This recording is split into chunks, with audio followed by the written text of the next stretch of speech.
Les autres vont vous dire non, les mathématiques, c'est pour les garçons. C'est trop dur, ne te casse pas la tête, assure anglais, histo-géo, etc. Mais maths, si tu n'as pas la moyenne, c'est pas grave. Elle, c'était le contraire.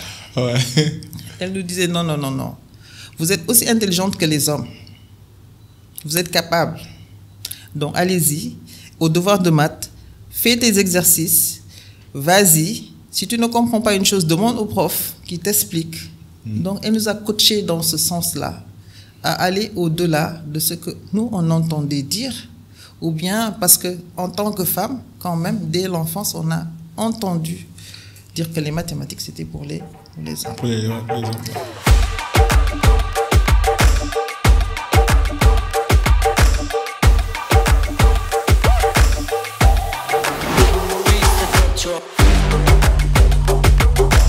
Salam Ziyar, bonsoir à tous et à toutes, j'espère que vous allez bien, ici au boy Habib Sall. Bienvenue pour un nouvel épisode du Cercle d'Influence Podcast, votre cercle qui s'inspire à inspirer avant d'expirer. C'est avec un grand honneur que je reçois aujourd'hui ma chère Marianne Carvalho, ingénieure IT, formateur IT et présidente de l'association Senchix. Marianne, bienvenue au Cercle. Merci Habib, merci de m'avoir invité à ton podcast. Je suis heureuse d'être là. Merci beaucoup, le plaisir est partagé. En tout cas, merci. Bon, avant qu'on entre dans le vif du sujet, parlez-moi un petit peu de vous, de votre personnalité, de votre parcours, depuis votre enfance, jusqu'à nous dire ce que vous faites en ce moment-là avec l'association Senchix. D'accord. Donc, je suis Marianne Carvalho. Je suis sénégalaise. Je suis dakaroise.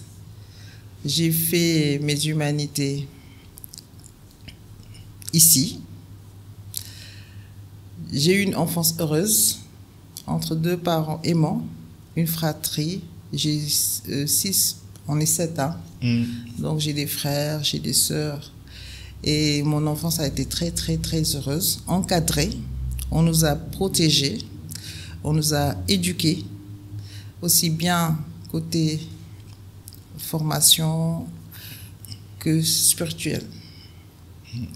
Donc, j'ai fait mes études primaires ici, j'ai fait mes études secondaires au lycée Kennedy, j'ai fait mes études universitaires à Gaston Berger, l'université Gaston Berger de Saint-Louis, et je suis sortie de là ingénieure en informatique.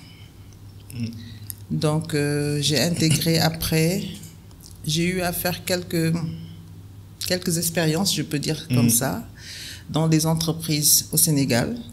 Et aujourd'hui, je suis à la direction de l'informatique de l'UCAT, où je suis responsable IT. Donc, dans ce cadre-là, j'ai été dans une association de femmes qui s'appelle Senchix, qui existe depuis 2013, et dont je suis l'actuelle présidente. Donc, lors des 10 ans de Senchix, on a eu à renouveler notre bureau, et c'est depuis lors que je suis là, depuis 2023, en train de présider Senchix. Est-ce que vous pouvez entrer dans le détail sur le rôle, la mission et les objectifs de Senchix de manière générale? Donc, Senchix, c'est une association de femmes, ingénieures et techniciennes. Nous sommes dans le numérique, dans l'informatique, dans l'IT. Donc, nous avons une vision, en fait, à Senchix.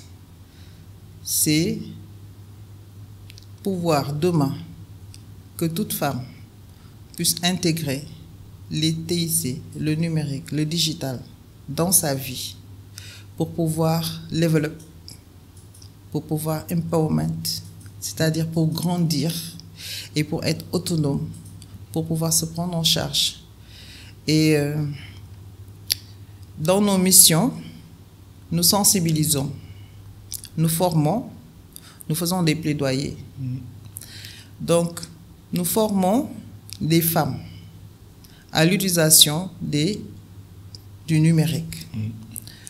Nous formons les femmes à intégrer le numérique dans tous les aspects de leur vie. Nous les sensibilisons à l'usage responsable des réseaux sociaux, où on note beaucoup de dérives. Nous portons les plaidoyers pour que les femmes puissent aller dans les filières scientifiques, puissent rester dans ces filières, puissent prendre des responsabilités dans ces filières. Donc nous sommes là en fait pour les femmes. Donc c'est une association de femmes pour les femmes, pour aider les femmes à prendre en main le numérique, à l'intégrer dans leur vie, pour vraiment être ces leaders dont le monde a besoin, pour être des créatrices influentes, mais aussi des utilisatrices compétentes. Donc c'est là le rôle de SENTIX. Je pense qu'on a eu à en parler en off. Je pense que la vision et la cause, elle est noble. Et je pense que si on regarde maintenant statistiquement parlant, en termes d'intégration et d'éducation, les femmes sont en train de gagner sur pas mal d'indicateurs. Par exemple, je regardais les statistiques il y a quelques mois, là, mais sur 4 personnes qui finissent l'université, les 3 sont des femmes. Et même maintenant, dans les milieux professionnels, les femmes sont bien intégrées, occupent des postes très haut placés, quoi. Pour dire que depuis l'arrivée du mouvement, je dirais, féministe entre guillemets, et que les femmes maintenant sont devenues bien éduquées, bien intégrées avec des objectifs et des plans de développement clairs, ça commence à changer. N'empêche que je pense que si on analyse sur le plan biologique et sur le plan intérêt, on sait que les hommes sont plus intéressés par tout ce qui est objet matériel, alors que les femmes sont beaucoup plus intéressées par les domaines qui sont en relation avec, par exemple, le côté émotionnel, le côté sensationnel et le côté analyse maternité. Par exemple, c'est rare de trouver un homme qui travaille dans une crèche ou dans une maternité. Je ne dirais pas que c'est mauvais ou du mal, c'est juste qu'on a des prédispositions biologiques et psychologiques, quoi. Donc, est-ce que en ce moment-là, il y a moins de femmes dans les métiers TIC ou pas? Quel est le ratio ou la proportion entre hommes et femmes? Et est-ce que les hommes sont plus intéressés par les outils informatiques parce que c'est du coding, parce que c'est des métiers qui sont souvent introvertis ou tu es devant l'écran? Ou c'est quoi en fait, comment on peut inciter les femmes à s'intégrer dans l'éthique de manière générale? Alors c'est une très belle question que vous venez de me poser et qu'on me pose de plus en plus. Ouais. Et c'est très normal. Nous avons fait 10 ans de SENTIX. Et parmi un de nos plaidoyers, c'était vraiment briser les stéréotypes de genre. Pour dire aux filles, pour dire aux femmes, vous êtes capables de briller en sciences, en technologie, en informatique, en mathématiques, dans tous ces domaines qui, de façon plus ancienne, étaient dévolus aux hommes. Même dans les têtes de ces filles, de ces femmes-là, ces métiers, pour elles, c'était des métiers d'hommes. Donc, on avait eu à faire un événement avec l'association des femmes mathématiciennes et il y avait eu un jeu de rôle qui avait été simulé sur place. On avait pris des métiers et on avait demandé au public de nous dire entre Ali et Binta, là je ne me rappelle plus les noms qu'on avait pris, qui elle pensait être beaucoup plus apte à faire ce métier-là. Est-ce que c'est Ali ou bien c'est Binta? D'accord. Donc là, ce qu'on a vu, c'est que par exemple, quand on avait dit mécanicien, oh non, les filles ont dit Ali. BTP, construction, exactement. Donc pour la plupart des métiers, on s'est rendu compte qu'en réalité, les filles pensaient que c'était des métiers réservés aux hommes. Ce qui veut dire, by the way, que ce n'était pas pour elles. Elles avaient accepté ce fait-là, que ce n'était pas pour elles. Donc SENTIX s'est positionné pour être une association qui éveille en fait les consciences, qui fait le plaidoyer pour que les filles aillent faire des sciences parce elles en sont capables, elles sont aussi intelligentes que les hommes. Pour que ces stéréotypes-là sur les métiers, sur les parcours, sur les carrières puissent être brisés et qu'enfin elles puissent prendre leur élan qu'elle puisse être dans les STEM, qu'elle puisse faire des mathématiques, de la science physique, si elles rêvent de ça. Parce qu'en réalité, elles ont des rêves. Mais souvent, c'est la société qui va briser ces rêves en leur disant, tu es une fille, ta place est à la cuisine. Ouais. Tu es une fille, il faut aspirer à avoir un mari, un bon mari qui va prendre soin de toi. Tu es une fille, même si tu échoues à l'école, tu peux te rattraper parce que en réalité, c'est ton mariage que tu dois réussir. Donc, il y a plein de choses qui, dans notre éducation, nous poussent à avoir une certaine posture par rapport aux études, par rapport à la carrière, par rapport aux stéréotypes même, hein, par rapport au métier qu'on peut faire ou qu'on ne peut pas faire. Donc, pendant 10 ans, Saint-X s'est attelé à cette tâche-là, entre ateliers, panels, formation, sensibilisation. Et aujourd'hui, le résultat, il est là. Il est là, ok. Moi, je suis aussi formateur avec eux en informatique.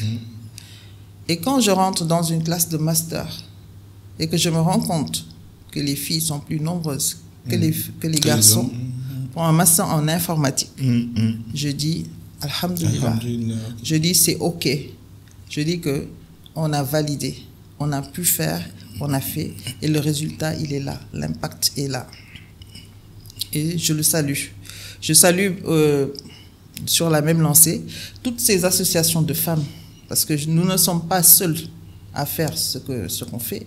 Il y a d'autres associations de femmes sénégalaises qui œuvrent dans le même sillage pour que les femmes puissent être formées, les femmes puissent poursuivre leurs rêves, mais outillées, et qu'elles sachent qu'elles sont capables et qu'elles y aillent et qu'elles réussissent. Donc, je salue l'effort de toutes ces associations-là pour ce travail-là. Ce qui veut dire que ces stéréotypes aujourd'hui sont derrière nous. Je le vois, je le constate.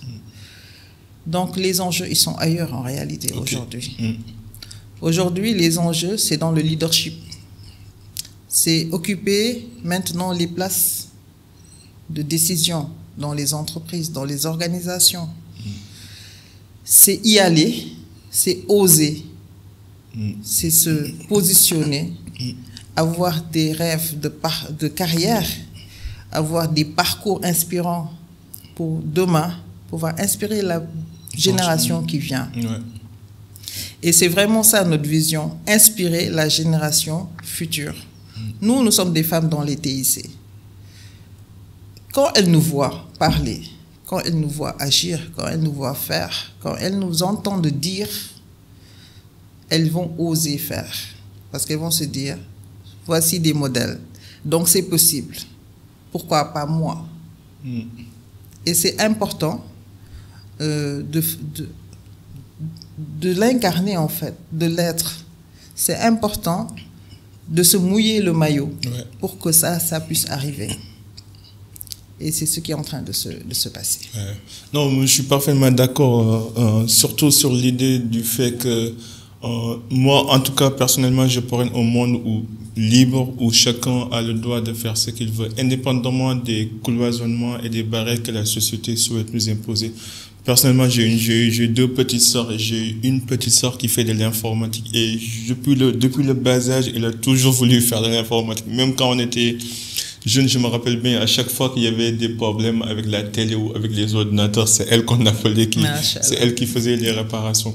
Donc, je suis parfaitement d'accord avec l'idée de choisir, de poursuivre son rêve et de choisir en fait le métier et le travail qu'on désire effectuer. Même si derrière, chaque société est différente. Je sais qu'au Sénégal, les femmes portent plusieurs casquettes. Tu dois être une bonne femme, une bonne mère, tu dois prendre soin de toute la famille, en même temps être chef d'entreprise, leader. C'est juste plusieurs casquettes que c'est très difficile de pouvoir satisfaire toutes ces casquettes, toutes ces différentes vies qu'on nous demande. Et en tant qu'une femme, quels sont les défis que vous avez rencontrés au début quand vous avez choisi cette carrière de IT? Donc, en réalité, cette carrière de IT, si j'ose dire, est venue à moi. C'est imposé, en fait, à moi. Ce n'était pas mon premier choix, parce que nous avons assisté à la naissance entre guillemets, de l'informatique, de l'Internet au Sénégal. Nous avons fait partie des premières générations formées dans l'informatique au Sénégal. Et c'était après un parcours de mathématiques appliquées informatique. Moi, personnellement, j'étais meilleure en mathématiques qu'en informatique. Vous avez changé de parcours, là. Oui. Alors, quand on s'est rendu compte que les promos qui étaient un peu en avance revenaient en tant qu'alumni à l'UGB. Quand on regardait le mathématicien qui revenait et l'informaticien, il avait sa voiture, il était bien sapé, il sentait très bon. Et vous vous êtes dit, non, là, c'est le moment de changer de cap, là. On s'est dit, il y a quelque chose à apprendre là-bas en informatique. Donc, c'est plus ça qu'autre chose, parce que j'ai aimé les mathématiques dès mon plus bas âge. Mon professeur de mathématiques, notre prof de mathématiques, nous a fait aimer les maths. Les maths, il faut que quelqu'un vous fasse aimer les maths. J'ai haïssé les maths. Parce que j'avais un mauvais prof. Peut-être ça doit être ça. Souvent, on va pointer du doigt pour dire que oui, mon prof de mathématiques m'a fait détester les maths. En tout cas, nous, on a eu un prof exceptionnel, M. Diagne, paix à son âme, qui nous a fait aimer les maths. Donc moi, je suis de Kennedy. C'est un lycée de jeunes filles. Et toutes mes promos, non seulement ont aimé les maths, mais ont excellé en mathématiques. Et c'est à cause de lui. Ah, super. Il ne nous a pas montré la difficulté ou la complexité des mathématiques. Il nous a plutôt montré que les mathématiques servaient à décomplexifier les choses. Même si c'est à l'université qu'on a eu vraiment ce niveau d'abstraction par rapport aux mathématiques. Donc, c'est cette chance-là que j'ai eue de pouvoir faire les maths, d'aimer les maths. Mais derrière, j'ai eu le soutien de ma mère. Ma mère aussi, c'est une femme avant-gardiste, si je peux dire. Parce qu'elle a été la première de sa lignée à avoir eu le bac. Ah, super. Donc, autant, c'était assez rare de voir une femme aller aussi loin. Elle l'a fait. Et elle nous a poussés à aller aussi loin que possible dans les études. Et à ne pas nous dire que, voilà, les mathématiques, c'est trop difficile, c'est pour les garçons. Elle nous a vraiment fait ce lavage de cerveau-là, à contrario des autres. Les autres vont vous dire, non, les mathématiques, c'est pour les garçons. C'est trop dur, ne te casse pas la tête, assure anglais, histogéo, etc. Mais maths, si tu n'as pas la moyenne, c'est pas grave. Elle, c'était le contraire. Ouais. Elle nous disait, non, non, non, non. Vous êtes aussi intelligente que les hommes. Vous êtes capable. Donc, allez-y, au devoir de maths, fais tes exercices, vas-y. Si tu ne comprends pas une chose, demande au prof qui t'explique. Donc, elle nous a coachés dans ce sens-là, à aller au-delà de ce que nous, on entendait dire, ou bien parce qu'en tant que femme, quand même, dès l'enfance, on a entendu dire que les mathématiques, c'était pour les hommes. Pour les hommes, ouais. Mais cette base mathématique nous a confortés dans l'informatique. Parce que l'informatique, dès que tu as une bonne base mathématique, il faut avoir la logique, en fait. C'est de la logique. Dès que tu as la logique, l'informatique est à ta portée. Et les mathématiques te permettent d'asseoir cette logique-là. Donc, c'est ce qui fait qu'on a beaucoup aimé faire l'informatique. Ouais. Au-delà des aspects voitures, Donc, c'était un domaine nouveau. Ce que j'aime le plus dans l'informatique, c'est sa capacité à te faire passer d'une idée à quelque chose de palpable, que les gens utilisent. Et dont ils voient les impacts dans leur vie. De l'abstrait au concret, quoi. De l'abstrait au concret. Là, c'est vraiment le trait d'union, en fait, entre l'abstrait et le concret. On part de rien, d'une idée, et on a fait une application que des millions d'utilisateurs vont prendre en main pour régler leurs problèmes, pour bénéficier d'un service. Et on voit que ça a transformé la vie de beaucoup de personnes. Beaucoup. Beaucoup sont devenus milliardaires grâce à l'informatique. Si on prend le boom de l'Internet dans les années 90, c'est IT, c'est le computer science, quoi, la science. Donc, juste une application et on devient milliardaire. Ouais. Facebook est là. Ouais. Il y a d'autres exemples qu'on peut trouver. Mais de là, j'ai vraiment aimé faire l'informatique. J'ai fait un parcours en informatique. J'ai travaillé dans l'informatique. C'est un domaine que j'aime. Super. Et du coup, actuellement, je pense qu'avec Senchix, vous prônez spécifiquement pour, en fait, l'intégration, l'égalité et l'équité dans ce domaine-là, surtout l'intégration des femmes. Selon vous, quelle est la différence entre l'équité et l'égalité? Je peux donner mon point de vue, par exemple. Moi, je trouve que l'égalité, pour moi, c'est l'égalité des opportunités, alors que l'équité, c'est plutôt sur les résultats. Et ça, c'est plutôt dépendant de l'effort et de l'énergie qu'on fournit de tous les jours. Je pense qu'on peut avoir une égalité des opportunités, mais certainement, je ne pense pas qu'on peut avoir une égalité en termes de résultats, parce que certaines personnes vont travailler plus que d'autres personnes. Et que dans chaque domaine, il y a des risques. Bon, on sait que, par exemple, il y avait des études qui ont été faites, par exemple, avec les taximans. On s'est rendu compte que les taximans hommes gagnaient plus parce qu'ils étaient prêts à prendre plus de risques, à ne pas respecter les limitations de vitesse, à prendre des détours et des déviations pour en fait arriver à maximiser leur trajet. Et dans d'autres domaines aussi, par exemple, dans d'autres métiers où les femmes aussi avaient d'autres astuces pour arriver au même résultat qui était différent des résultats des hommes. Donc, selon vous, quelle est la différence entre l'égalité et l'équité et comment on peut s'inchiquer un petit peu pour l'équité et l'égalité des femmes dans l'éthique? Donc, égalité, équité, c'est deux mots qui reviennent souvent dans notre époque. Okay. On en parle beaucoup. J'aime bien une image. C'est cette image-là qui m'a permis, moi, de comprendre ce que c'est que l'égalité et l'équité. Okay. Donc, je vais vous expliquer pour que vous compreniez mon point de vue. Donc, sur l'image, il y a 3 personnes qui doivent regarder par-dessus un mur. L'une, elle est très grande, c'est un adulte, d'accord? Il peut, juste parce qu'il est debout, il peut voir ce qui se trouve derrière le mur, en fait. L'autre, c'est un ado, un peu plus petit, de taille, à qui il a fallu prendre une brique, poser, se mettre dessus pour voir. Et après, il y avait un enfant. Lui, il a fallu qu'on le porte, en fait. Oui. Donc, pour moi, c'est ça l'équité. L'équité, c'est de permettre à chacun, suivant ses moyens, d'atteindre les mêmes objectifs, de poursuivre les mêmes rêves. Si je le prends d'un autre côté, je prends l'exemple d'un homme qui a 3 femmes. L'une est très mince, l'autre est moyenne et l'autre est un peu plus balèze. Donc, si la Tabaski arrive et qu'il doit acheter pour chaque femme un boubou, s'il se dit, OK, je le fais de façon égalitaire, il va acheter. Il va d'abord acheter pour celle à qui on doit donner le plus de mètres. S'il lui faut 6 mètres, après, pour faire de façon égale, il va donner 6 mètres et 6 mètres là-bas. Mais elles n'en ont pas besoin, en fait. Ça sert un peu trop pour elles.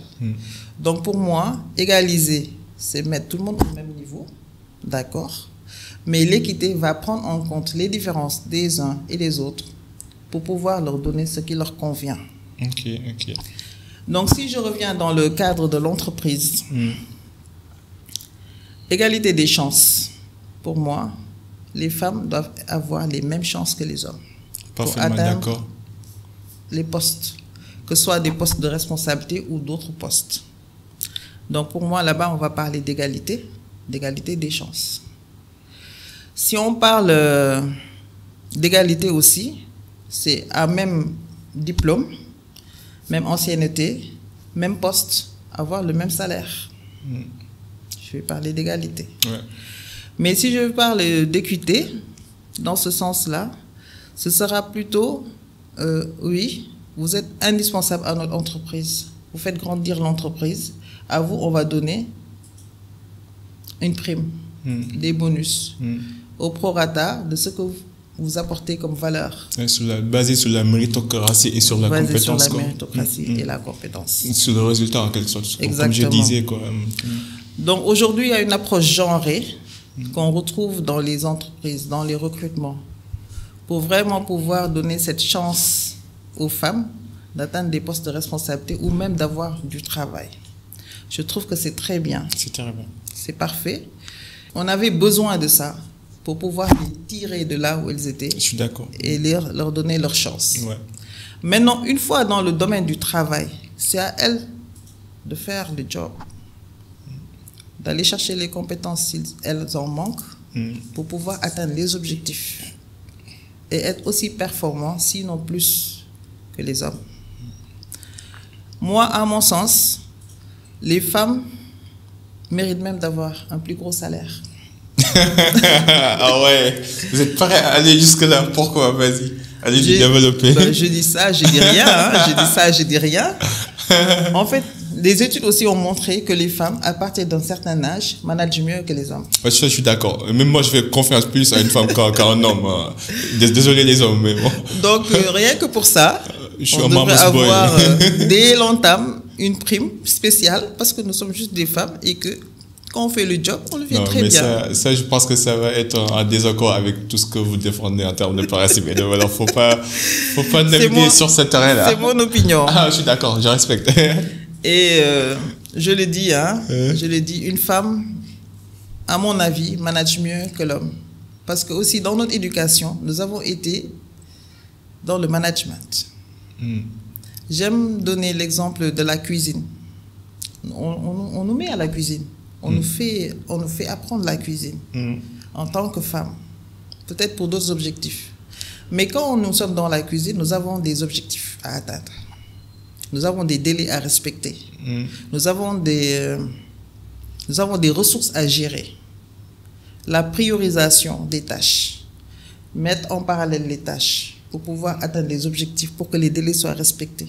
Si je prends le ceebu jën, c'est pas en même temps qu'on va mettre tous les ingrédients. Donc, il faudra savoir à quel moment prendre telle ressource, le mettre, comment gérer pour que le ceebu jën soit prêt, mais aussi que toutes les autres tâches de la maison soient faites.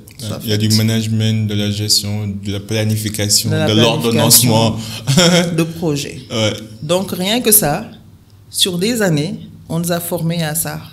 Donc, il suffit de transposer un peu toutes ces valeurs qu'on a pu capitaliser parce que nous avons été une femme et qu'on a eu la chance d'avoir cette éducation de femme africaine.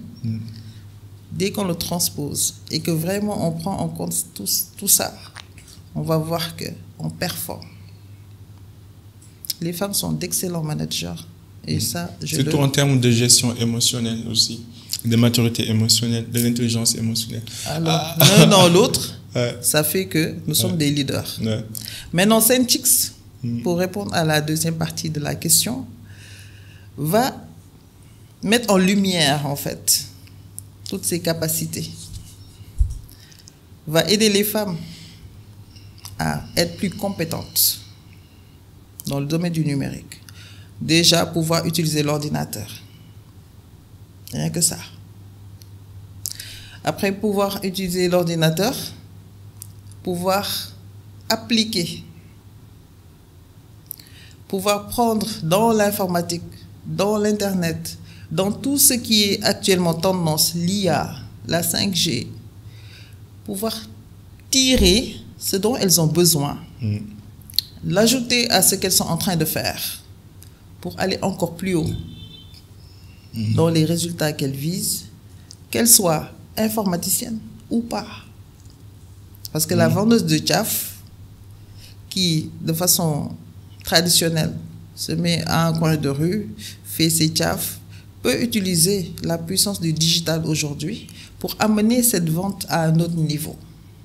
Il suffit qu'elle prenne conscience qu'avec le digital, elle peut avoir une plateforme e-commerce qui ne sera même pas limitée au Sénégal parce qu'on va parler de l'Internet mondial. Elle va pouvoir donner un service, offrir ce service sur l'Internet. Elle peut capitaliser, gagner, capter un peu partout des clients, elle peut vendre à l'échelle. Ce qui veut dire que elle gagne en clients, elle gagne en chiffre d'affaires, elle gagne en visibilité, elle s'internationalise même. Donc, rien qu'avec cet exemple-là, nos mamans, nos sœurs, qui ne sont pas informaticiennes, mais qui peuvent utiliser cet apport que le numérique offre pour digitaliser, pour avoir d'autres audiences, pour internationaliser leur audience, pour vendre à l'échelle. Ça va leur permettre d'être plus autonomes et de mieux gérer, en fait, tout ce qu'elles ont à gérer dans leur vie. Donc, s'il y a une puissance dans le digital qui est là, en latence, et Senchix va aider à ce que toutes les femmes soient informées qu'il y a une puissance qui est là, qu'elles peuvent utiliser. Si elles ne peuvent pas, nous allons les former. En tout cas, nous allons essayer de les former du mieux qu'on peut. À créer, à utiliser, à atteindre, c'est leur objectif, leur rêve en fait, avec cet outil qui est l'Internet, l'informatique, le digital, le numérique. On a un peu abordé les changements institutionnels et sociétaux qui sont nécessaires pour pouvoir autonomiser les femmes. Mais je suis d'accord aussi, en tant qu'ingénieur pratique, moi, en tout cas, je suis d'avis qu'une approche genrée, ça n'a pas de sens. Moi, je suis d'avis que la personne la plus compétente et la plus apte doit diriger, quoi. Et en tant que quelqu'un qui doit en fait suivre quelqu'un, je suis prêt à suivre. Si je suis sûr à 100% que la personne qui dirige et qui lead est compétente et pratique, quoi. Et d'habitude, je pense que la discorde ou bien des malentendus peuvent arriver dans certaines entreprises parce que tout simplement les gens peuvent juger que la personne qui dirige n'a pas forcément les compétences qu'il faut. Après, en termes de changements institutionnels et sociétaux, j'ai regardé un documentaire quelques mois là, sur le fait que aux États-Unis, particulièrement à New York, la majeure partie des cabinets d'avocats, en fait, d'habitude, ils arrivent à avoir des femmes exceptionnelles qui sont compétentes, qui sont autonomes, qui travaillent. Sauf qu'arrivé à un moment donné, elles se rendent compte qu'elles ont en fait sacrifié leur ménage ou même leur possibilité de se créer et de fonder une famille pour la quête en fait d'une carrière entre guillemets matérialiste et matérielle, quoi, c'est de l'argent en fait. Et qu'avec le temps, vers les années, quand elles ont atteint 50 ans, elles ont regretté le fait qu'elles ont dû en fait mettre de côté leur côté maternel pour suivre leur carrière.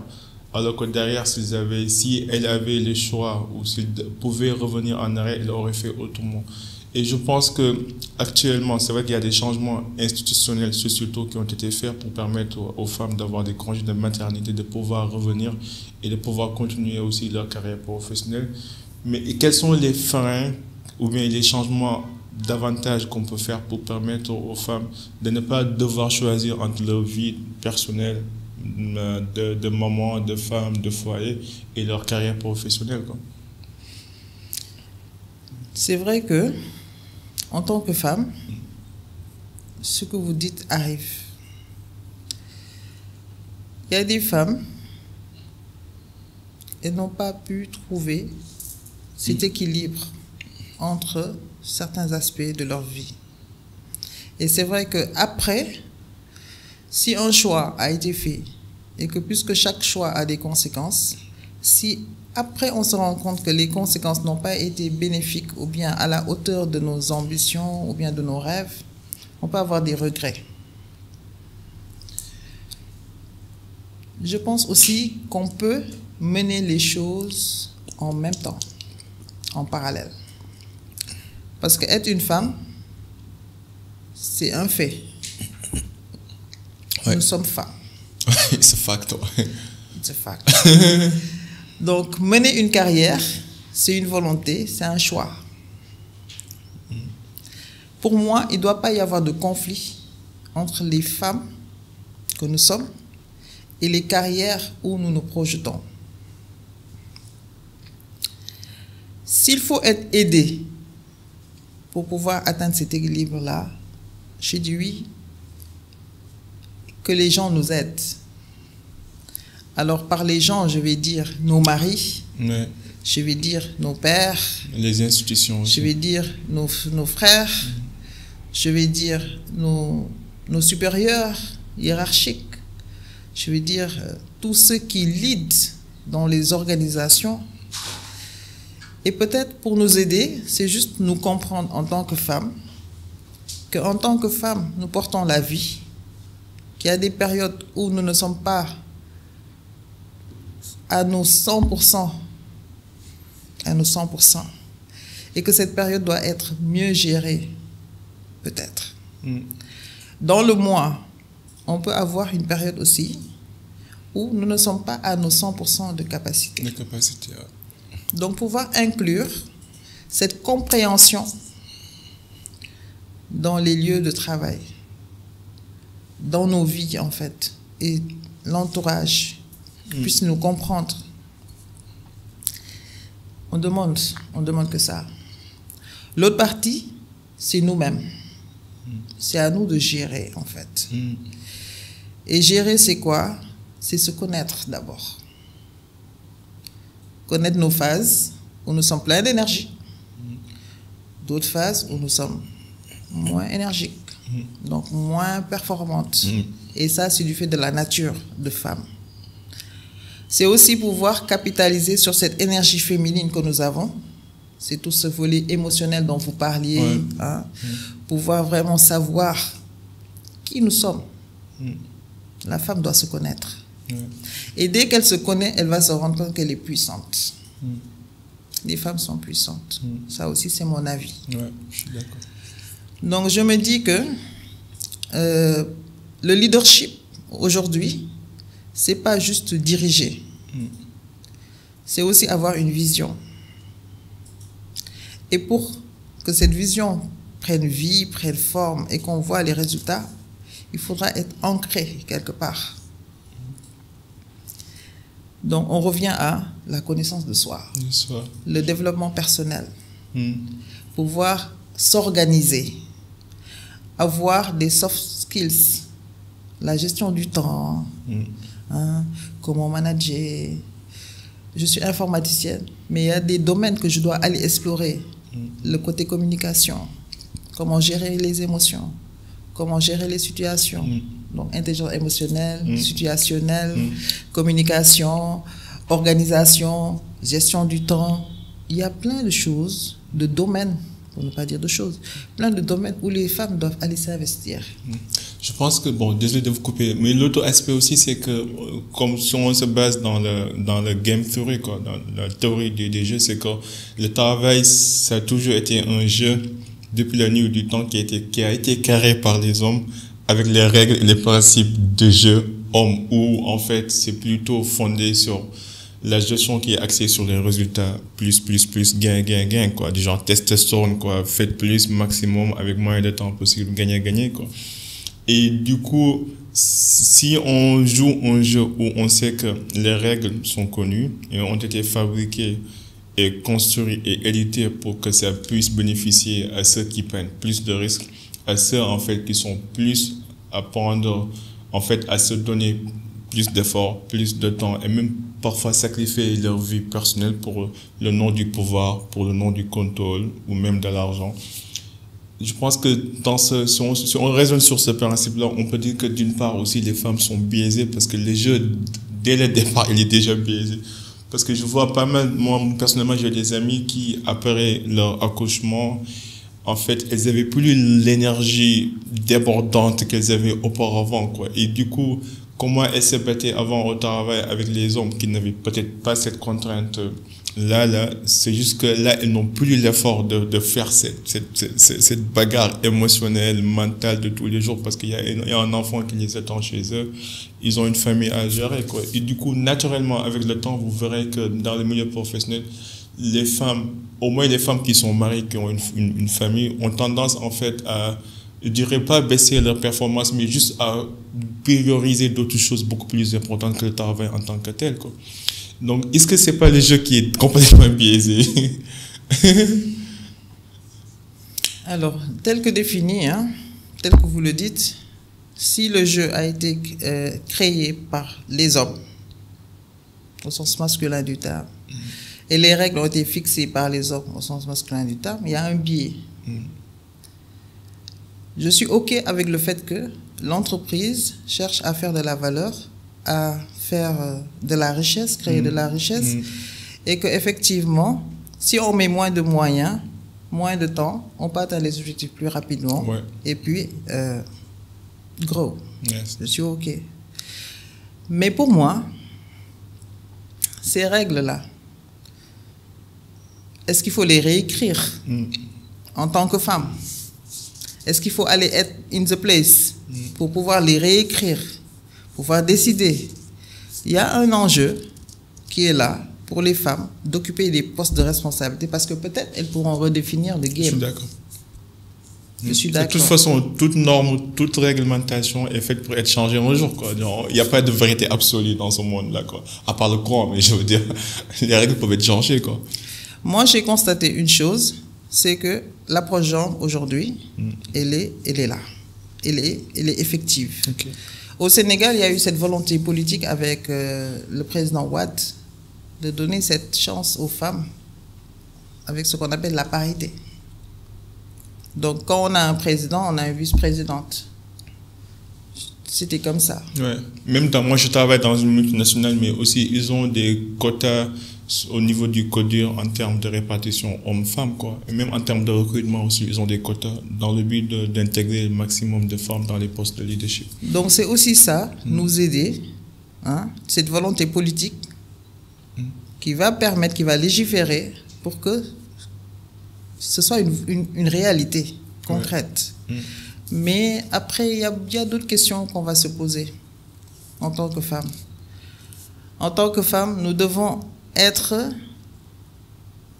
assez. Nous sommes assez. Nous sommes déjà assez. Mais on doit le savoir, en fait, pour pouvoir occuper ces places-là, bien les occuper, être performante. Et ça passe aussi nécessairement, pour moi, par une connaissance de soi et pouvoir mieux gérer son quotidien, pouvoir mieux gérer ses besoins, gérer les attentes, gérer de la gestion, en fait, et de l'organisation. Peut-être c'est pas évident, parce que nous sommes dans une société où on a donné déjà une place aux femmes. Et il faut redéfinir la place de la femme. En tout cas, l'accompagner. Donc, dans ce sens-là, nous, Synthix, en tant qu'association, nous prônons ce leadership féminin-là. Nous voulons que ces femmes sachent qu'elles ont une place, qu'elles ont leur place dans toutes les organisations, qu'elles peuvent décider, qu'elles peuvent y aller, qu'elles peuvent performer autant que les hommes. Maintenant, après, c'est comme ce que j'avais dit tout à l'heure, il y a toute cette panoplie de soft skills qu'il faudra prendre en compte pour vraiment ne pas se sacrifier ou bien sacrifier une partie de soi pour alimenter nos rêves ou bien nos carrières. Pour moi, les deux peuvent être atteints ensemble. C'est l'entourage qui va aider, qui va soutenir cette femme-là dans ses rêves, qui va soutenir cette femme à y aller. Mais c'est aussi cette femme qui se connaît et qui sait comment gérer pour vraiment être au top. Être au top. C'est la responsabilité individuelle côté de la femme, mais aussi collective, quoi, côté communauté, organisation, institution. Et je pense que, surtout sur la partie collective, hein, je pense que, je ne sais pas si vous connaissez ça, mais les pays nordiques, par exemple, sont les pays les plus heureux au monde, quoi, que ce soit Suède, Danemark, Finlande. Et même sur les rapports d'index happiness, là, il y a une corrélation en fait qui existe entre comment on traite les femmes, les enfants et par rapport aussi au développement du pays. Genre, dans les pays où les femmes sont bien prises en charge, sont bien en fait accompagnées, aidées, et que les enfants aussi sont bien pris en charge, éduqués, forcément, tu vois qu'en termes d'économie, de développement socio-économique, ça fait un développement exponentiel, quoi.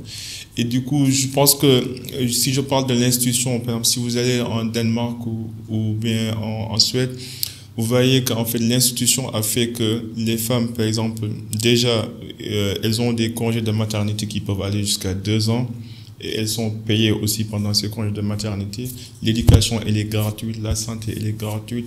Donc, tout est fait de telle sorte qu'en fait, il y a moyen d'inégalité et d'inéquité entre les hommes et les femmes. Et c'est pour cette raison que c'est des pays où les gens sont complètement heureux parce que, en fait, il n'y a pas un élément de comparaison, quoi. Genre, personne n'est au-dessous ou en dessous. On est tous au même pied d'égalité et on est tous traités de la même manière, qu'on soit homme et une femme, quoi. Et je pense que ce serait bien si nos gouvernements, nos institutions pourraient s'inspirer de ça. Parce qu'on a beau faire le travail individuel, la femme a beau être compétente, travailler sur son développement personnel, ses compétences, ses soft skills. Si derrière, il n'y a pas une institution, un leadership qui l'aide, ça servira pas à grand chose. Exactement. Alors, nous, en tant que femmes, moi, j'adore le président Wade parce que il a fait progresser cette cause. Mais il y a toujours des choses à parfaire. Si je prends l'exemple de la grossesse dont vous parlez, lorsque une femme est en situation de travail, à un poste, et tombe enceinte, elle a droit à des congés de maternité. Mais peut-être la période, comme vous dites, doit être étalée un peu plus. Plus, ouais. Mais aujourd'hui, ce dont les femmes souffrent et se plaignent, c'est surtout le fait que lorsqu'elles sont en congé de maternité, en tout cas pour certaines organisations, leur salaire passe par la caisse de sécurité sociale. Ah ouais, ok. Ah oui. Et ça, c'est vraiment un point de douleur. Et là, on aimerait que ce soit revu et qu'elles puissent bénéficier de leur salaire, que l'entreprise qui les emploie, oui, en tout cas l'organisation, prenne en charge cet aspect-là. Ça leur évitera des déplacements. À un certain moment, les femmes sont fatiguées lorsqu'elles sont en état de grossesse et certains déplacements ou bien certaines queues attendre. Ouais, je suis d'accord. C'est assez lourd. Des douleurs lourd. administratives, quoi. Voilà. Donc, c'est en fait reconnaître que ce sont des femmes et qu'elles ont des problématiques qui leur sont propres et avoir cette volonté politique de prendre en charge ces problématiques-là. Comme vous dites, lorsque les femmes sont bien traitées, aucun doute sur le résultat va se voir. Ouais. Donc, c'est gagnant. C'est gagnant. C'est gagnant. Et c'est un plaidoyer aussi que là, à partir de votre podcast, on va porter. Et quel conseil donneriez-vous à la prochaine génération de femmes qui sont en train de faire leurs études et qui veulent devenir des leaders? Vous me faites penser à l'événement qu'on a organisé récemment au lycée Kennedy pendant la GIFTIC 2025. Donc, quand on a fait l'événement, on a parlé d'IA, de femmes et de Big Data.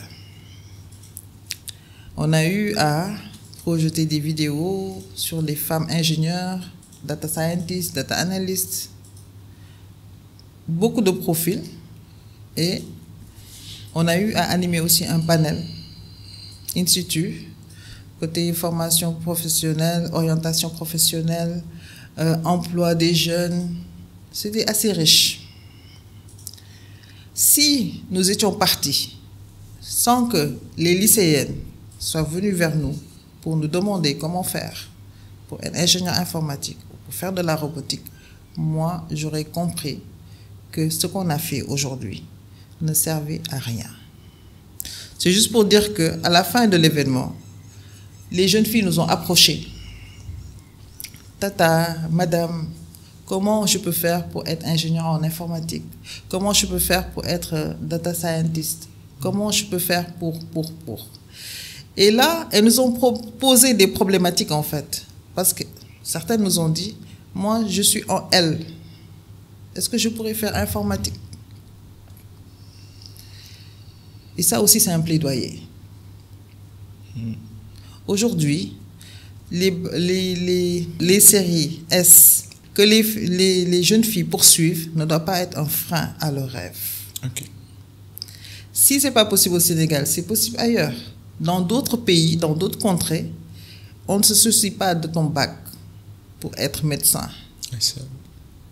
Ici, il faut être scientifique pour être médecin. Ça, c'est les milieux francophones, là. On est trop conditionnés par nos diplômes que plutôt de ce qu'on sait faire réellement, quoi. Donc, pour moi, c'est dire aux filles, oui, vous pouvez être scientifique parce que vous êtes aussi intelligente que les hommes. Vous avez cette liberté de choisir vos carrières. C'est de les informer sur les parcours, mais très jeunes, pour que ceux qui arrivent, qu'elles soient orientées en elles ou bien qu'elles décident d'aller en elles, sans avoir une information, la bonne information par rapport à la série qu'elles doivent suivre, que ça s'arrête. J'ai récemment participé à un salon, le salon de la formation, de l'orientation, organisé par le ministère. Récemment, c'était du 13 au 15, je pense, juin, au CICES. Nous avons reçu des élèves de classe terminale, première. Pour moi, la cible, elle doit être plus jeune. Okay. On doit aller vers les classes de 5e, les classes de 4e, les classes de 3e, avant qu'elles ne décident de leur orientation. Ouais. Qu'on leur dise, pour faire une filière telle, en tout cas au Sénégal, il faut avoir un bac de telle série.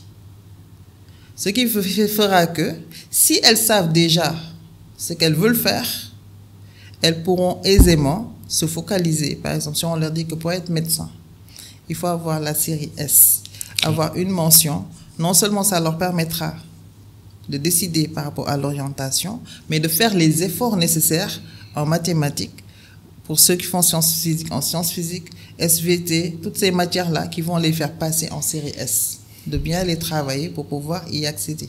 Okay. Mais d'un autre côté, c'est de dire, quelle que soit ta série, tu as envie de suivre une carrière informatique, une carrière scientifique, on doit pouvoir te permettre de suivre un parcours qui t'amène à cette carrière-là, parce que c'est ton rêve. Ouais. Donc, si j'avais quelque chose à dire à ces filles, c'est leur dire, allez vers l'information d'abord. Saint-X informe sur ça. Okay. Ne laissez personne briser vos rêves. Ne laissez personne vous dire que vous n'êtes pas capable. Saint-X aussi sensibilise, fait le plaidoyer pour briser ces stéréotypes-là. Si aujourd'hui, pour le cas de certaines, elles sont déjà en elles, qu'elles continuent à nourrir ce rêve-là et se dire que peut-être si ce n'est pas ici, au Sénégal, qu'elles peuvent faire la robotique ou bien s'inscrire dans une école d'ingénieurs parce qu'elles ont le bac L, qu'ailleurs, elles peuvent le faire. Okay. Donc, si j'ai un message aujourd'hui, c'est leur demander, si vous n'aviez aucune barrière, quel est votre rêve?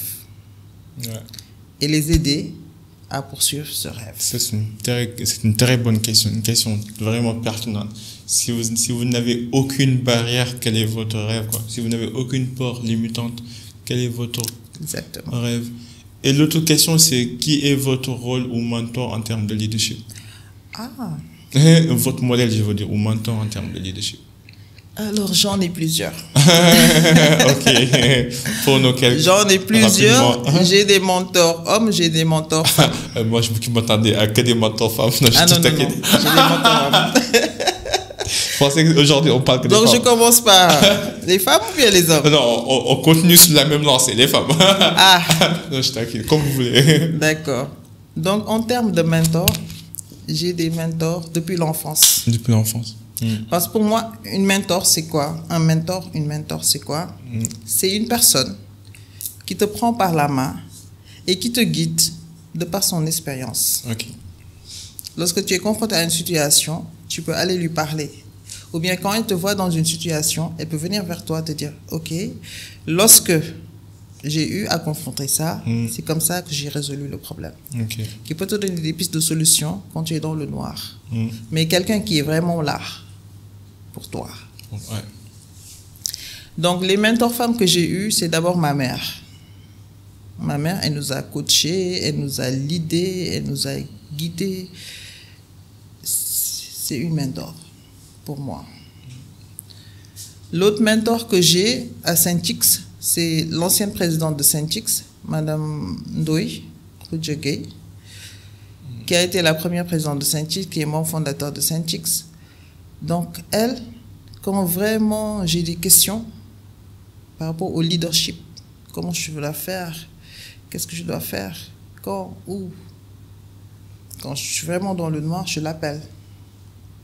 Et elle me donne ses conseils de grande, d'ancienne présidente, des conseils même de vie, juste parce que c'est une femme comme moi, qui est dans les TIC et qui a vraiment joué un très grand rôle, pour ne pas dire un rôle de pionnière dans plein de domaines en informatique aujourd'hui. Donc j'ai eu une grande sœur aussi et une petite sœur. Ce sont aussi mes mentors. Ok. Donc côté développement personnel, ma grande sœur, elle m'a initiée à ça. Ok. Elle m'a vu dans certaines parties de ma vie avoir, comme vous l'avez peut-être dit, traversé en tout cas des épreuves.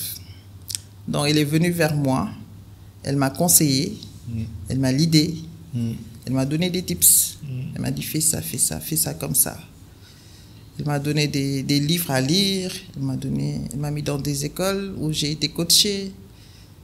Donc vraiment, elle c'est une mentor aussi. Ma petite sœur, elle c'est plus qu'une mentor, elle est mentor et coach. Les deux à la fois. Okay. Les deux à la fois. Donc j'ai vraiment eu beaucoup de mentors. Hein. J'ai vraiment eu beaucoup de mentors. J'ai des modèles aussi. Okay. J'ai des modèles comme Madame Dramé, Aminata Dramé, de Orange. D'Orange, ok. Oui. Elle, quand je vois tout ce qu'elle fait pour les sciences, elle est vice-chaire à l'Union internationale. C'est elle, la directrice d'Orange, c'est ça? Oh, je ne la connais pas, ok. Des télécoms. Elle nous soutient beaucoup dans nos activités. Et c'est un modèle pour moi. D'accord. J'ai d'autres modèles femmes aussi, comme la coach Sonia, Lady Sonia, qui rebâtit les femmes brisées, qui leur fait vivre, qui les fait revivre même, et qui leur dit, il faut y aller, poursuivez vos rêves. Coach Sonia aussi, c'est un modèle pour moi. Super, super. Maintenant, côté homme... On y va rapidement. Côté homme, c'est mon cher. Okay. C'est mon cher Mourabi, Baye Insa Roukoulaye, Ibn Mariam, qui est lui-même un disciple de Baye Niass, Maulana Cheikh Ibrahim, que je lis beaucoup et qui m'inspire beaucoup par ses sagesses. Donc, j'ai mon père, j'ai mes frères. Voilà, j'ai beaucoup de modèles hommes aussi. Non, je suis pas... Ouais, franchement, je suis content pour vous. Vous êtes bien accompagnés. Alhamdulillah. Alhamdulillah. Et d'autres questions, c'est si vous devez remonter le temps, quel conseil donneriez-vous à vous-même il y a 20 ans, par exemple? D'être plus centré. Centré, oui, ok. D'être plus centré. Vous aviez l'impression d'être dispersé? En fait, quand on est multipotentiel, on peut tout faire. Et quand on a envie de tout faire, c'est un problème. On se perd souvent. Ouais. Oui, donc il faudra le cadre. En fait, c'est le cadre, l'organisation, pouvoir gérer les priorités, avoir des objectifs clairs, avoir une vision claire. Donc si j'avais 25 ans, là derrière, c'est ça que je me dis, Marianne, il faudra que tu te poses et que tu fasses des choix. Des choix. Ouais. Voilà, des choix éclairés par rapport à une vision. Ouais. C'est juste ça. Donc, comme je l'ai dit, moi, je suis tombée dans l'informatique. Ce n'était pas une vision, en fait. Je suis tombée dedans. Mais à 25, si j'étais retournée en arrière, à 25 ans, ce serait ça, clarifier ma vision. Qu'est-ce que je veux faire? Qu'est-ce que je peux faire? Quel impact je peux avoir dans le monde? Pourquoi je peux être payé? C'est toute cette discipline-là, hein, cette science de la recherche de soi pour pouvoir être celle qu'on doit être. Ouais, je suis d'accord. Et l'autre question, c'est quelle est la plus grande leçon que la vie vous a apprise? La vie m'a appris à vivre. Mais bien vivre. Profiter de l'instant présent, tout en ayant une vision, pouvoir se projeter.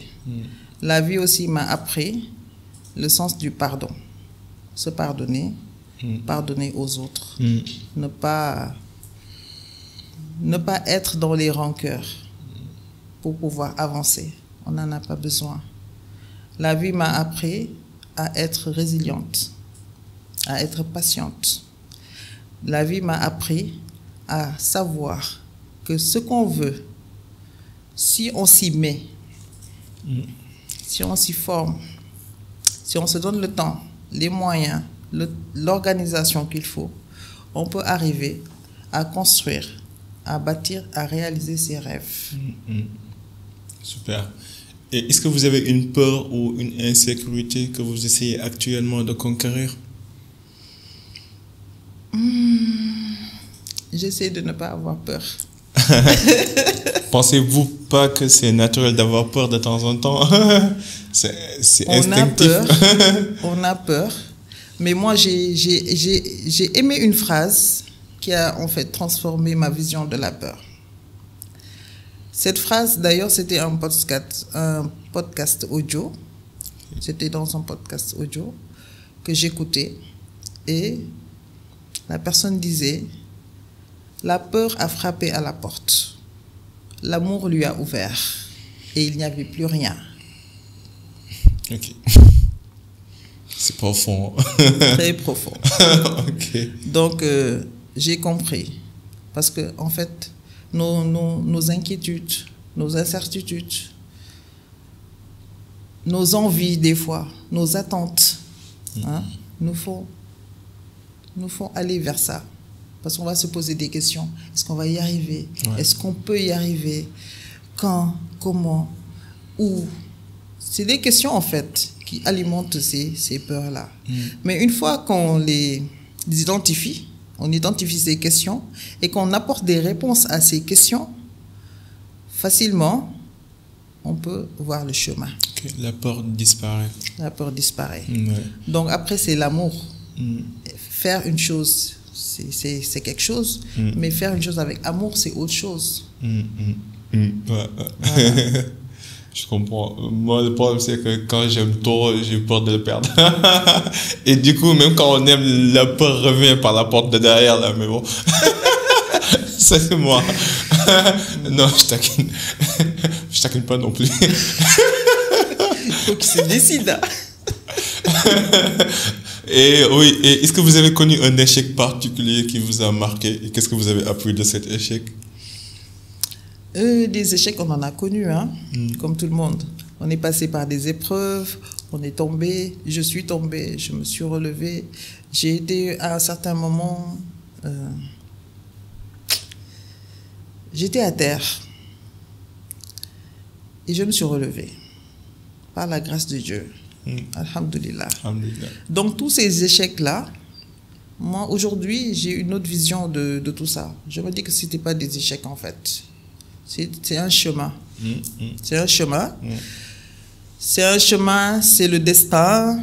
C'est un chemin, c'est une volonté. C'est un chemin, c'est des choix personnels que j'ai faits qui m'y ont conduit. Donc déjà, on s'assume. On analyse ce qui s'est passé. On en tire des leçons. Donc pour moi, aujourd'hui, l'échec, il faut vivre l'échec. On n'a pas la culture de l'échec. Quand on tombe, il faut se relever. On se relève, mais on apprend. C'est des leçons de vie que nous donnent ces échecs-là. Et quand, dans le fond, on se pose et on regarde derrière, on se rend compte que si ce n'était pas ces échecs-là, peut-être qu'on ne serait pas devenu la personne que nous sommes aujourd'hui, ou bien qu'on n'aurait pas atteint les objectifs que nous avons eu à atteindre aujourd'hui. Donc ces échecs nous ont forgés en interne, nos personnalités, nous ont permis de revoir nos convictions. Parce qu'à un certain moment, il faut changer de posture. Ne pas être dans une position, mais changer de posture. Pour pouvoir trouver des solutions différentes aux problèmes et pour pouvoir s'en sortir. Donc si ce n'était pas ces échecs-là, on ne serait pas comme nous sommes aujourd'hui. Oui, donc on dit juste merci. Super. Et dernière question, c'est quelle influence aimeriez-vous laisser dans ce monde?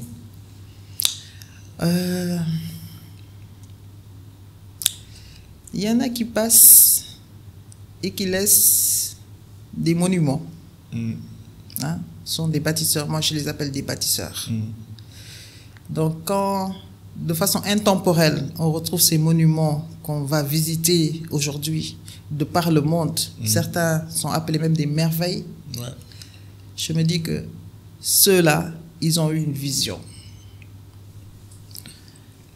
Moi, je veux être une bâtisseuse, mais de conscience. Je veux laisser un impact à ces générations qui pourront savoir où elles vont, comment faire pour y aller, leur tenir la main pour qu'elles n'aient pas peur d'y aller et qu'elles réussissent. Pour moi, c'est ça la réussite. C'est pas juste réussir soi, avec ses critères à soi, mais c'est aider les autres à atteindre aussi cette réussite-là. Ce que nous faisons aujourd'hui à Saint-X, les résultats ne sont pas visibles tout de suite. On peut parler à une personne, en fait, on vient de planter une graine. Maintenant, la graine, est-ce que ça va prendre? Est-ce que le terreau est bon, c'est-à-dire l'entourage? Est-ce qu'une fois qu'elle sort de terre, est-ce qu'on va l'arroser? Est-ce qu'elle aura le soleil, etc. Donc, il y a d'autres facteurs qui vont faire que cette personne-là, ce que vous lui avez donné, puisse grandir ou pas. Mais en tout cas, nous plantons des graines. Et on espère que ces graines vont prendre forme, hein, avec l'aide de tous nos partenaires que nous remercions au passage. Et toutes ces TICS qui sont dans Saint-X, qui font le job. Nous sommes des professionnels, nous sommes des mères, nous sommes des sœurs. Nous avons plusieurs rôles. Mais c'est avec elles, c'est grâce à elles qu'on parvient à faire ce qu'on doit faire. Donc moi, en tant que président de Saint-X, je suis juste une façade. Mais en réalité, c'est toutes les TICS qui font Saint-X par leur motivation, par leur abnégation, par leur sens du devoir. Parce que c'est un devoir, en fait. Le devoir d'aider la prochaine génération à être celle qu'elles doivent être, celle dont le monde a besoin. Bonne réponse, j'aurais rien à rajouter là. En tout cas, Marianne, merci beaucoup. Franchement, j'ai beaucoup appris et c'est un plaisir. Ça se voit que vous êtes passionné de ce que vous faites et que c'est vraiment ce n'est pas juste une mission, c'est plutôt une vocation, une envie d'être utile et de laisser votre marque dans cette vie, quoi. Et comme je pense que ce soit hommes et femmes, on est tous dans ce monde et qu'on a plus qui nous rapproche que des choses qui nous divisent et que je pense que si on reste solidaire, communautaire et qu'on travaille en tant qu'une équipe, rien ne peut nous empêcher. Donc tous les sujets, tous les domaines qu'on a abordés, c'est vrai que c'est des domaines d'actualité et je suis content de voir qu'il y a des gens qui travaillent sur ça pour que ça change et pour que tout le monde puisse se sentir important, impliqué, intégré et surtout reconnu et considéré à sa juste valeur, quoi. Donc, continuez de faire ce fameux travail que vous faites. Et pour les gens qui nous écoutent et qui nous regardent, est-ce que vous avez un dernier mot? Comment les gens pourront entrer en contact avec vous aussi, quoi? D'accord. Donc, un dernier mot, ce sera un message. Un message pour les TICS. Parce que pour moi, toutes les femmes sont des TICS. Déjà, celles qui sont à Saint-X, je leur dis merci. Je leur dis merci pour tout ce qu'elles font pour que nous atteignions nos missions, nos objectifs et que notre vision soit demain une réalité. Je leur dis merci. À toutes les autres TICS qui ne sont pas dans Saint-X, les femmes qui utilisent le numérique, qui veulent utiliser le numérique, nous leur disons que Saint-X est là pour vous. Nous leur disons que vous pouvez y arriver, c'est un outil. L'informatique, c'est un outil. Le numérique, c'est un outil. Le digital, c'est un outil. Et comme tout outil, il suffit juste de savoir l'utiliser, bien l'utiliser pour s'alléger, mais pour faire le travail et pour y voir les résultats concrets. Donc, je les appelle à vraiment venir vers le numérique, que ce soit à travers Saint-X ou d'autres associations de femmes ou d'autres partenaires qui, comme nous, œuvrent dans ce sens-là, qu'elle aille vers le numérique. Parce que le numérique est déjà venu vers elle. Donc, nous sommes là pour elles.